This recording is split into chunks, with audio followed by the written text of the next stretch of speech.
السلام علیکم۔ میری آج کی کہانی کا عنوان ہے نماز کا انعام۔ کسی گاؤں میں دو دوست رہتے تھے۔ ایک ہر وقت کھیل کود میں لگا رہتا تھا اور دوسرا 5 وقت نماز پڑھتا تھا۔ ایک دن دونوں جنگل میں لکڑیاں کاٹنے گئے۔ اچانک تیز بارش شروع ہو گئی اور بجلی کڑکنے لگی۔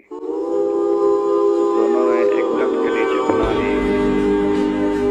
ایک بہت بڑا درخت ٹوٹ کر گرا۔ درخت عین اسی جگہ گرا جہاں وہ بے نماز لڑکا کھڑا تھا جو ہر وقت کھیلتا رہتا تھا۔ پاس ہی کھڑے اس کے دوست نے جو 5 وقت نماز پڑھتا تھا اس کو کھینچ کر بچا لیا۔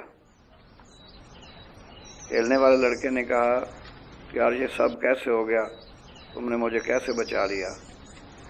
تو 5 وقت کے نمازی دوست نے کہا کہ یہ میرا کمال نہیں، یہ میری نماز کا کمال ہے۔ جو اللہ کے سامنے جھکتا ہے اللہ ہمیشہ اس کی مدد کرتا ہے۔ تو میری آج کی کہانی کا سبق بھی یہی ہے کہ 5 وقت کی نماز پڑھنی چاہیے اور اللہ کے سامنے جھکنا چاہیے۔ اللہ کبھی تنہا نہیں چھوڑتا۔